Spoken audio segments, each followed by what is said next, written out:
In Genesis 27, Jacob deceives his father in order to steal the blessing from his firstborn brother Esau. Question is there something deeper happening in this very familiar story? Is there something that we're often missing here? I believe the answer is yes. There are indeed some profound revelations in this story, more than I ever knew. But if you want to understand these truths, you need to know a few things. See, we're going to look at some important contextual details. We're going to look at some key words and key ideas all throughout this chapter. We're going to connect this specific chapter to earlier stories in Genesis. And finally, we're going to ask some deeper questions that a lot of people don't ask. Let's jump into Genesis chapter 27. We are here in Genesis chapter 27. Just to summarize really quick, Isaac plans to bless his firstborn son Esau as the firstborn heir. Isaac's wife and his other son Jacob, they decide to scheme and trick Isaac into blessing Jacob instead, who dresses like Esau and brings a meal as if it's Esau bringing it. Esau gets really mad, and there's no blessing left for him.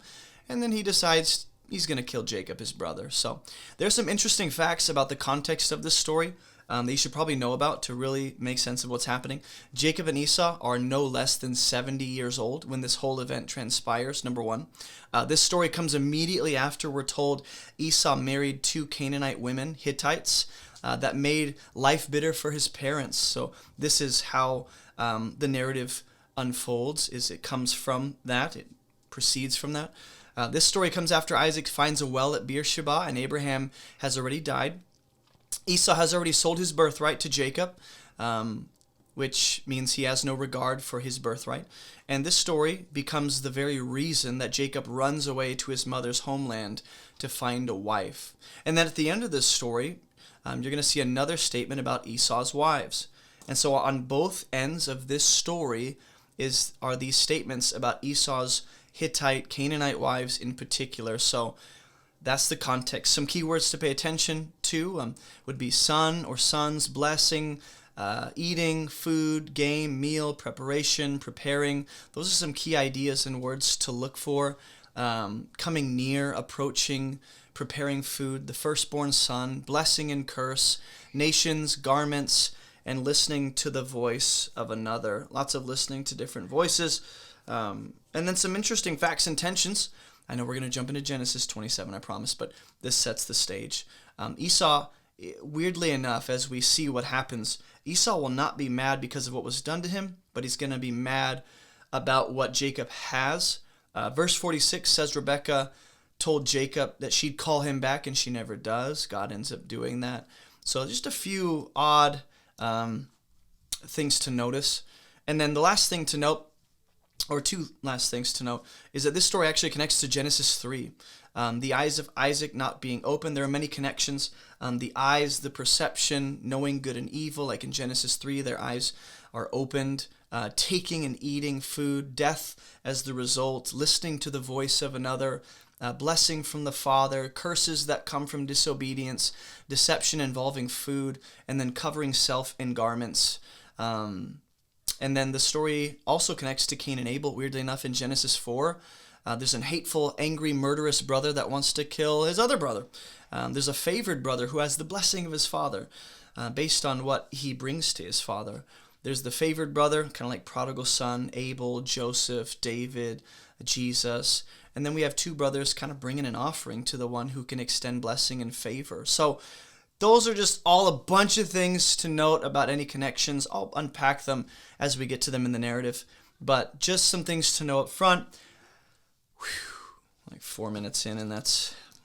All right. When Isaac was old and his eyes were dim so that he could not see, he called Esau, his older son, and said, "My son." And he answered, "Here I am." And pause, because I said there's connections between this and the fall of mankind in Genesis 3. Why is it important to know as the story opens that Isaac is blind, that he doesn't see anymore? How does this connect to what was said in the last verse about their lives being bitter? Right? If you read right here, the Hittite women made their lives bitter. Right? What's the connection there? And is there possibly a dimension of spiritual perception that Isaac is lacking beyond just the physical? Something to think about. And he said, "Behold, I am old. I don't know the day of my death. So," right, "take your weapons, your quiver, your bow, and go out to the field and hunt game for me." This is all the way in which Isaac intends to extend blessing to his firstborn son Esau. It's very odd until you really look at the details and connect them to other stories. And I want you to prepare for me delicious food such as I love. It's like, go get me pizza and I'll bless you. And bring it to me so that I may eat, that my soul may bless you before I die. So a lot of questions I have that hopefully we will answer. Some we really can't. But why does Esau need to bring a meal to his father in order to receive the blessing? Is this possibly re-emphasizing what we see in Genesis 25, where it says Isaac loves Esau because of what Esau cooked for him, the meal that he brought? This highlights, how Isaac's love is based off what Esau could do for him, right? And then it says that his soul is actually going to bless him before he dies. And that's all conditioned upon Esau making the meal that he loves. And does this represent in any way a kind of sacrificial meal that you would bring to God? Not to make Isaac out to be a God figure, but is it similar in terms of bringing an offering in order to receive a blessing or favor? And what exactly is Isaac requesting here? Come here that I may eat. Come and bring me the food that I love. Is it really as simple as eating a meal? And why is food such a big deal to Isaac? Because we saw that food was a huge deal to Esau, enough to give up his birthright. And so we see two men that are driven by their physical appetites. And we've already seen this before, except it was with God. Not the appetite thing, but where a sacrificial offering of sorts is brought. Cain and Abel, they both bring a meal of sorts, a kind of sacrificial offering to God. One is from the vegetation of the earth, the other is from the flock. And God regards, as my children scream, God regards Abel's offering and doesn't regard Cain's. He's rejected. Abel's accepted. And we're about to see the same thing happen with Jacob and Esau and their two kind of offerings and meals that they're bringing their father. And after what we know of Esau, how he's despised his birthright, he's intermarried with the nations and taken on Hittite women, made their lives hard. Question I have is, how can Isaac still plan to bless this son that's ruined the family line and doesn't care for his birthright? Isaac doesn't seem to be making the best decision here. So that's why I say, is there any maybe lack of spiritual perception that's present beyond just the physical blindness? So Rebekah was listening when Isaac spoke to his son Esau. I see he's eavesdropping. So when Esau went to the field to hunt for game and bring it, Rebekah says to her son Jacob. So you have one voice, the father, telling Esau, go do this. We have another voice, the mother, telling the other son, you go and do this. And if you remember, Rebekah was told by God that the older would serve the younger, right? So you have two possibilities here. Either she told Isaac and Isaac didn't care, or she kept this a secret from him. So which is it? We're not told if he had this information. Just as Eve in Genesis chapter 3 says to Adam, here's the fruit, you should eat this too. And Sarah will say to Abraham, hey, you should sleep with Hagar. It's this emphasis on the man listening to the voice of the woman above the voice of God. And both situations didn't end well. So is this a familiar situation? Is this kind of what's happening here, where Rebekah is framed up as more of the deceptive voice and Jacob is supposed to not listen, But either way, Rebekah says, I heard your father speak to your brother Esau. Bring me game and prepare for me delicious food that I may eat it and bless you before the Lord before I die. Now therefore, my son, obey my voice as I command you. Right? So there's this pressure to listen to mama's voice and do what she is saying to do. And does this indicate that Isaac, again, didn't care what Rebekah was told by God, or did Isaac even know about that? Either way, there's a withholding of information or a disregard of God's word, and that's what prompts this power grab on the part of Rebekah to take this into her own hands and make it happen the way she thinks it should. It's either prompted by Isaac didn't care or Isaac doesn't know, right? And if we have a physically blind Isaac, the fact that he is ignorant of God's word to Rebekah, either he's stubborn or he just is oblivious, the fact that he's ignorant of God's word which is that Esau would serve Jacob. That might indicate, again, some lack of spiritual perception in Isaac as well, possibly. And she says, "Do what I command you. Go to the flock, bring me 2 young goats, so that I may prepare from them delicious food for your father, such as he loves." Right? It seems as though Isaac loves food more than the son who's bringing him food, because it does say that he loved Esau because of the food he cooked him. So this is the way, I guess the question I have is this the way God intended to exalt Jacob to the status of firstborn? Or if Rebekah and Jacob just left this alone, would Esau just have disqualified himself, continue to just remove himself from the equation, because he's already given up his birthright? He's already married 2 Hittite women. What would have happened if Rebekah just let things run their course? Because Rebekah here, the wife of Isaac, just like Abraham and Sarah, she's taking God's promise into her own hands. She either doesn't believe Isaac will do the right thing, or she's not telling him about what God told her, or she's not believing that it will happen. Like, I need to make this happen myself. And so does Esau disqualify himself from the blessing and the birthright by marrying Canaanite women?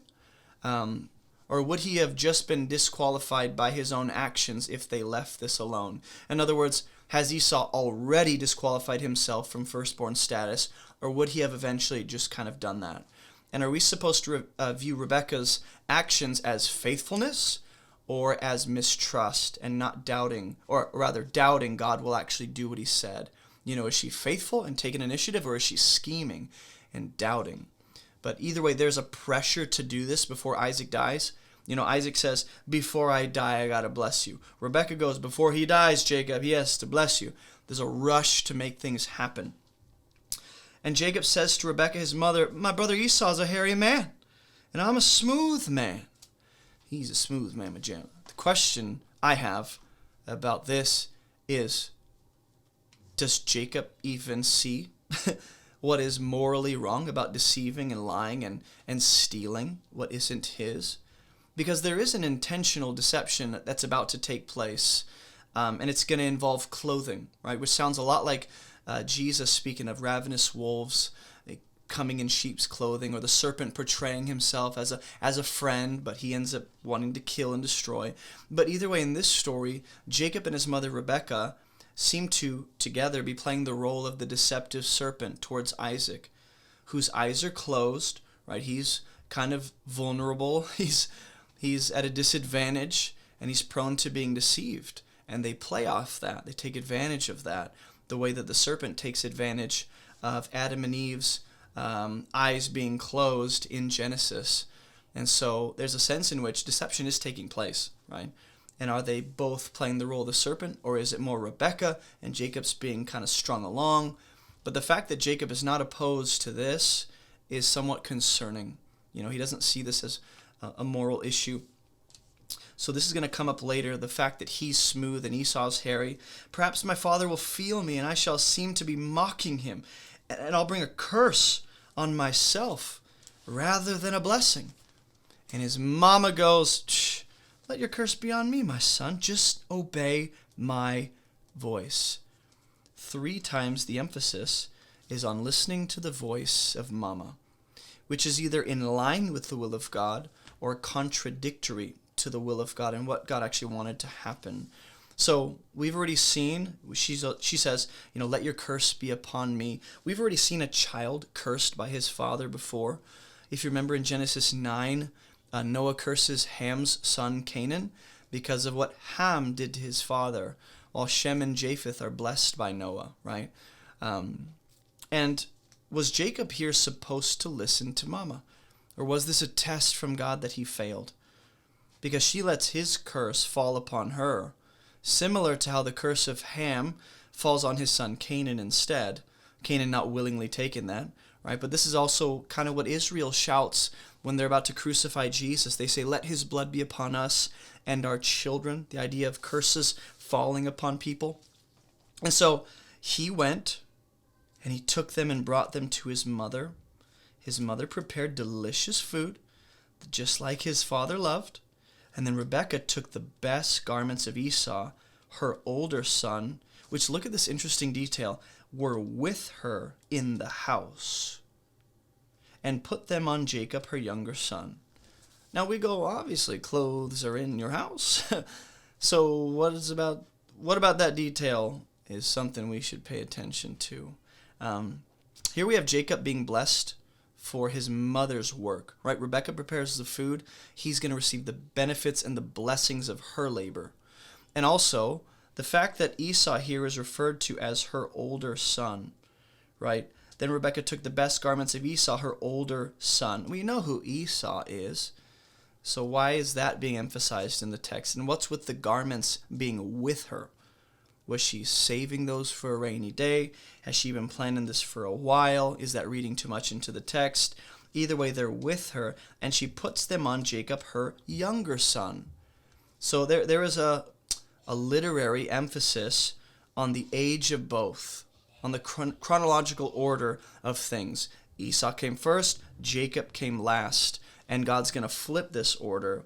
And she put the delicious food and the bread, which she prepared, into the hand of her son Jacob, which you can't read because it's not there, into the hand of her son Jacob. And so, obviously the goat that's offered doesn't just provide the meal, but it provides the skins to disguise Jacob. There's a dual nature to this sacrifice in terms of being an offertory kind of meal and a covering of sorts. This goat provides both. And in verse 17, we have meat and bread being offered from the hands of Jacob. And then verse 18, he went into his father and said, "My father?" And he said, "Here I am," which is what Isaac said to Esau. And Esau said, "Here I am. Who are you, my son?" So he recognizes he's a son. But Jacob said, "I'm Esau. You know, your firstborn. I've done as you've told me. Now sit up, eat of my game, that your soul may bless me," like with his whole being bless me. Why does Isaac even ask, "Who are you"? Is he suspicious? And if so, what reason does Isaac have to think that Jacob would deceive and do something like this? Either way, the father doesn't know who's in front of him. This goes back to the blindness. And this is the third time where it's said to lead to the blessing of some kind. Right here, "I've done as you've said. Now sit up and eat, that your soul may bless me." Eating here is the way into blessing, at least in the mind of Isaac. Hey, if you don't know me, my name is Jason, and I have some free gifts for you on our website at abovereproachministry.com. Maybe you want to learn how to study the Bible. We have free Bible classes just for you. Are you maybe a newer believer? Go ahead and check out our Christianity 101 Foundations course. Maybe you hate videos. Well, we have a podcast, so you can listen to all of our messages on whatever podcast platform you prefer. Maybe you want to join or start a discussion group. Check out our map of all the current armed discussion groups all around the world. And do you maybe live near Greenville, South Carolina? If you do, you should check out our church. Visit movementchurchsc.com for more information. And if you'd like to partner with us financially, you can snag a copy of my book, Fruitful, or head over to the donate page and donate through debit or credit card, PayPal, Cash App, Venmo, Patreon, or even mail a check to P.O. Box 509, Inman, South Carolina. And if you want to make a ministry connection, feel free to reach out to me on our website. All right, I know that was a lot, but I'm done. So let's get back to the video. Now Isaac said to his son Jacob, "How is it that you found it so quickly, my son?" He answered, he's going to say, "Because the Lord, your God, granted me success." So Jacob brings God into this, uses God as leverage. Then Isaac said to Jacob, "Please come near that I may feel you, my son, to know whether you are really my son Esau or not." So there's hesitancy, there's suspicion, right? And what causes this in Isaac? It's obviously founded. It's true that he should be suspicious. So Jacob went near to Isaac, his father, who felt him, and said, "The voice is Jacob's voice." What did Rebekah say 3 times? "Listen to my voice."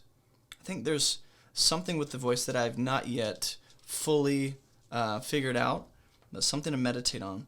But the hands are the hands of Esau, right? So technically, whose hands prepared the meal? Rebekah. Technically, whose voice prompted this whole thing? Rebekah. So Rebekah, the wife of Isaac, is the one behind all of this, the mastermind. And yet Jacob is just the face of this whole thing. And Isaac doesn't recognize him. He didn't recognize him because his hands were hairy, like his brother Esau's hands. So he blessed him, which is really weird.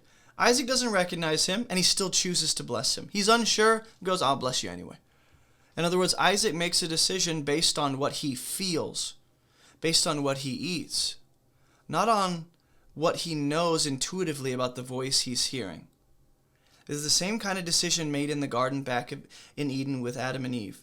Is they make a decision based off desire and appetite and feelings and what seems right. Isaac here, that's why I say there's a lack of spiritual perception too, I think. Not just physical blindness, but that's a representation of his spiritual kind of not hearing, not seeing and perceiving things correctly. Because he just acts on what he feels, the hands of Jacob. The hands are like Esau, and the meal is good, but the voice is like Jacob. I'll bless him anyway. Verse 24, he said, are you really my son Esau? Now, what's interesting is he already blessed him. So he blessed Jacob and then goes, wait a minute. Are you sure? Yeah, it's done. Can't go back on it. He answered, I am. Then he said, bring it near to me that I may eat of my son's game and bless you. What's interesting is Esau, or rather Isaac, has already blessed Jacob, and then he blesses him again. Is this like the completion of blessing? And again, this offering of a meal just seems reminiscent of a sacrificial priestly meal that the priests would enjoy, right? Or similar to what Melchizedek in Genesis, I forget what chapter, but Melchizedek brought out a kind of sacrificial priestly meal for Abraham to share with him. There was wine and bread, and this is what priests would enjoy from the altar as a sacrificial meal. That was their portion. And are we supposed to see any element of that in this giving of a meal to receive a kind of blessing, right? And I think there's something to meditate on there for sure. But he brings it near. Bring it near that I may eat of my son's game and bless you. So he brought it near to him. So this emphasis on coming near, approaching, I think just language used of the temple, tabernacle, priestly service. And he ate, and he brought him wine, and he drank. All right, let's flush that down with the right stuff. Or wash that down with the right stuff. Why, oh why, so far, does the blessing result from what Isaac feels, eats, and then it goes on. His father Isaac said to him, come near and kiss me, my son. So again, come near, approach. So he came near and kissed him, and Isaac smelled. This is what I think really seals the deal for Isaac. He felt him, he ate the meal, but he smells the smell of his garments and blessed him. So question, didn't you bless him right here, number one? Question, didn't you bless him right here, number two? Question, didn't you bless him right here? So there's three blessings. One comes from just feeling his hands. The other blessing comes from eating, and the other blessing comes from smelling. So the feeling, the eating, the smelling, all of that is present. And the culmination of blessing seems to result from Isaac smelling the clothes of Esau. And is this in any way reminiscent of how, or familiar to God regarding the pleasing sacrifice and fragrance of his son's sacrifice? Or is it to emphasize how Isaac is just making decisions based off physical senses? He's not really all there. He's not doing the right thing. He's not, making decisions based off the right information. He's acting purely based off the physical senses. Because we do see in Noah's story, God regards the smell of Noah's sacrifice. And then God blesses Noah, and God promises to never flood in response to the pleasing aroma. And now Isaac smells the earth right here on the garments of Esau, which Jacob is wearing. And now, Isaac is going to bless based off the earth and the land. And he goes, see, you can't see it. The smell of my son is as the smell of a field that the Lord has blessed. There's something there to the land being blessed by God and the person being kind of covered in the smell of that land being blessed as well. And he says, may God give you of the dew of heaven and of the fatness of the earth and of plenty of grain and wine, which is pretty much what he just gave Isaac, right? Let people serve you and nations bow down to you. Be Lord over your brothers, and may your mother's sons bow down to you. Pause. When we look at verse 28 or 29, this is very similar to the blessing God gave to Abraham in chapter 12, verse 3. Right? But the statement about the nations is a little different. God told Abraham, in you the families of the earth will be blessed. In the last chapter, God told Isaac, you will be a blessing to the nations. In Genesis 22, God said that Abraham's descendants would possess the gates of his enemies.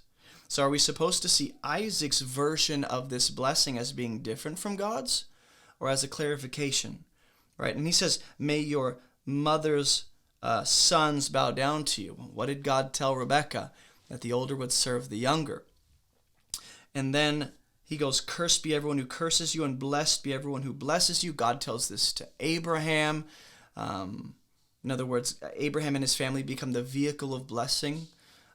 Or, depending on how you treat Abraham and his family, you'll be cursed.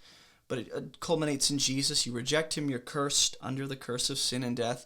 You receive him, you receive his blessing. And so are we to see Isaac's blessing, what he says here, as effectually causing this to manifest?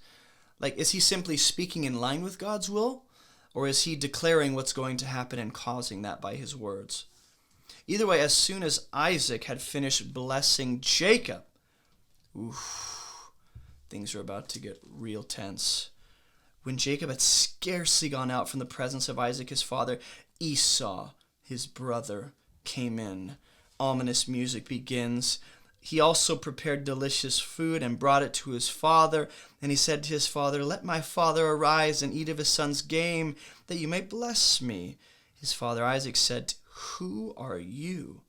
Right? There's that lack of perception there and uncertainty. He answered, I'm your son, your firstborn Esau. Then Isaac trembled violently and said, who was it then that just hunted game and brought it to me earlier? And I ate it all before you came, and I've blessed him. Notice the detail of eating it all.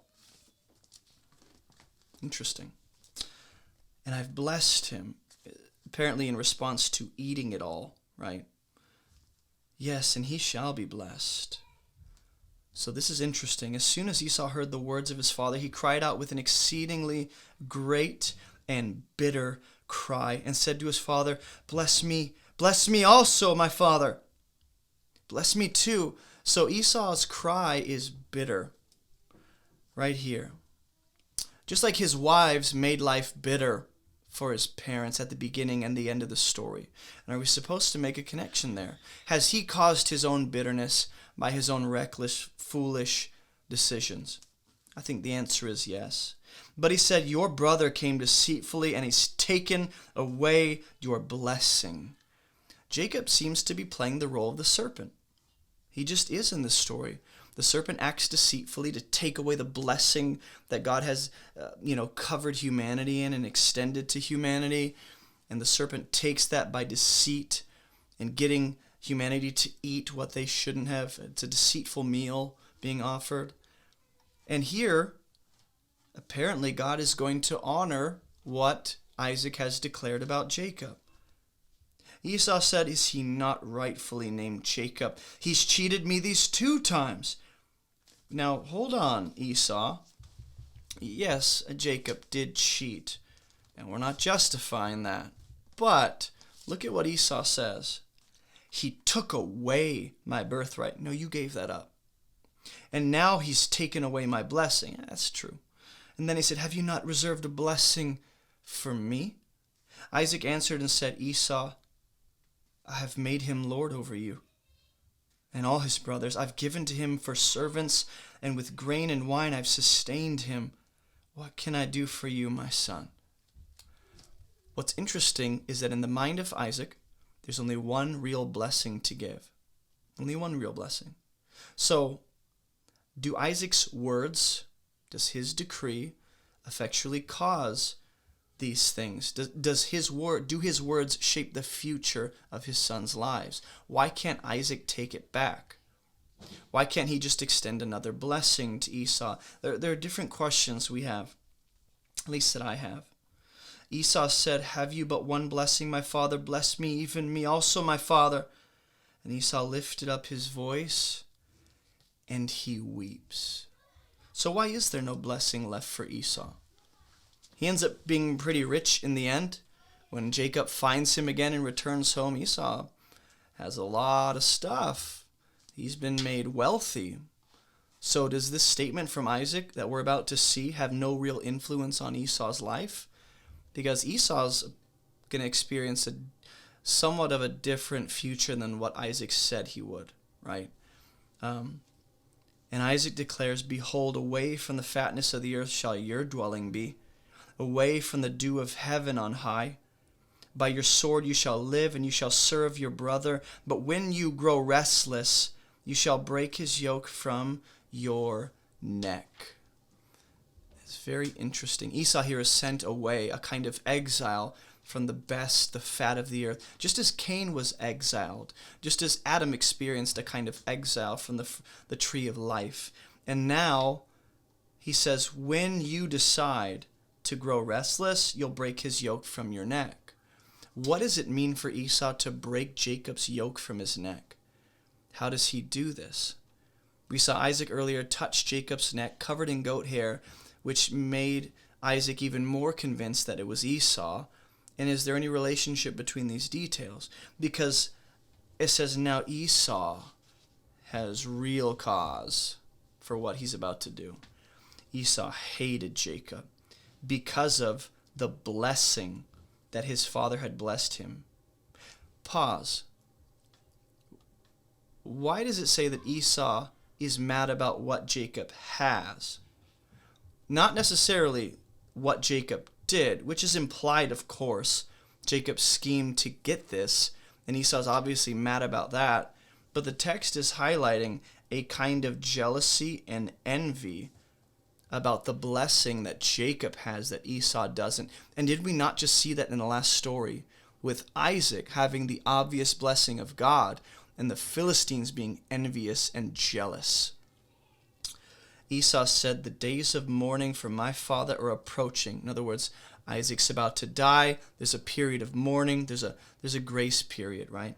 "Then I'll kill my brother Jacob." Just like Cain intended to kill Abel, there's this murderous plan that Esau is hatching. But the words of Esau, her older son, were told to Rebekah. Now the question is, who told Rebekah? And does Isaac know Rebekah's involvement in this whole thing? Does Esau know Rebekah's involvement, or is Jacob just taking the hits? Because did Esau tell Rebekah? Is there a messenger, a servant in the house that overheard? Who did Esau tell? All these questions I have. How did Rebekah find out? So she sent and called Jacob, her younger son, and said, "Behold, your brother Esau comforts himself about planning to kill you." Remember I said there's an emphasis on the voice of Rebekah? "Obey my voice and flee to my brother in Haran." Pause. Has God directly instructed any of this so far? The answer is no. There's been no clear instruction or any clear direct involvement from God to orchestrate these things. It's humanity is scheming. Rebekah is planning and making this happen and telling him what to do. And she told Jacob to obey her voice several times, which got him into this mess in the first place. Right? So not only is he blessed for his mother's, preparation of the meal, but now he has to run and go to Laban because of what Rebekah, schemed to get Jacob into the blessing. So verse 44, Rebekah says, "You should stay with him a while, until your brother's fury turns away, until your brother's anger turns away from you, and he forgets what you've done to him. Then I'll send and bring you from there. Why should I be bereft of you both in one day?" Pause. Does Esau forget, or does Esau forgive when he next sees Jacob? And Haran is spoken of as if it's a kind of city of refuge. Right? God appoints cities of refuge throughout the Old Testament for those that commit accidental murder to flee to. This would provide a safe space, a place from the avenger of blood. Right? Jacob hasn't shed blood here, but Esau rather, is after Jacob, and there's almost a safe place for him to flee to. And does Rebekah think that God would take Esau's life if Esau killed Jacob? Because she goes, why should I be bereft of both of you in one day? In other words, when she thinks about Esau, is it as though she has already lost Esau? Or if Esau killed Jacob, would it be that she's losing both of them? And is this related to the two Hittite women? That she's been bereft of her son because of his marriage to these two Hittite women. We'll see later on that Rebekah actually doesn't tell Jacob to come back home. We're not actually told when or how Rebekah dies, which is an interesting detail in and of itself. Instead, God's going to tell Jacob in a dream, go back home now. Then Rebekah said to Isaac. So notice how Rebekah's planning can only go so far. She only has so much control. And Jacob's acting on the voice of his mom, who doesn't have all the information, doesn't have all power. Instead of consulting God and asking God what to do, he just listens to his mother's voice. Then Rebekah said to, this isn't like a wisdom principle where we go, don't listen to your parents. But like, don't choose your parents' voice over God's. Regard both. Weigh your parents' counsel and let God be the ultimate decider of whether or not that's good wisdom. And that's what he wants for you. Rebekah said, I hate my life because of the Hittite women. If Jacob marries one of the Hittite women like these, one of the women of the land, what good will my life be to me? Dramatic. Does Rebekah, I guess I'll say it like this. Did Rebekah plan this out from the beginning, out of spite for Esau's wives? Was this an attempt to fix the problem that is the two Hittite women that presumably live as part of their household? We can't say for sure. Was Rebekah always planning to do this, But she never really found justification to do it. And now she's going, well, the two Hittite women who have been causing me distress and bitterness, that I'm justified in doing this now. And also, why is it really important for Jacob not to marry from the women of the land? Because in the next verse, it says, Isaac called Jacob and blessed him and directed him, do not take a wife from the Canaanite women. Do not. Do not. And is this in response to what Rebekah has said? And now Isaac's going, they've made life hard for my wife. I should listen to her voice and tell my son not to marry. Or has this always been Isaac's standard? That's just questions I have. 3 times, though, throughout this story, 3 times, we're told about Esau marrying Hittite women. In the beginning, right here, and then at the end. And now Jacob goes to find a wife from his mother's homeland, Haran. And I just wonder, why is this a central focus of this story? This deception, this taking and grabbing, this tricking and taking advantage of Isaac's blindness. There's a lot of talk about intermarrying with the surrounding nations, and we're going to see Esau in the next chapter. He's going to end up marrying Ishmael's daughter. So this is just going to continue to spiral out of control for Esau. He's going to get more wives, which throughout the biblical story we're clearly told that's not a good idea. And so how does this end? Well, we'll see in the next chapter. God finds Jacob. God responds to all of this madness and this chaos and the trouble he's in, and God's going to meet him in a dream. So that'll be the next session in Genesis 28. Sorry, this was a longer one. There's just a lot to get out, a lot to think through and consider. But yeah, hopefully the next video will be shorter and more concise. So I'll see you guys in the next study on Genesis chapter 28. Hey, don't forget to like this video and subscribe for more biblical content just like this. We have hundreds of videos, but you might be most interested in these ones right here. Also, visit our website for all of our free resources and classes. And thank you so much for partnering with us financially to make this ministry even possible. Keep moving towards Jesus, and I'll see you in the next video.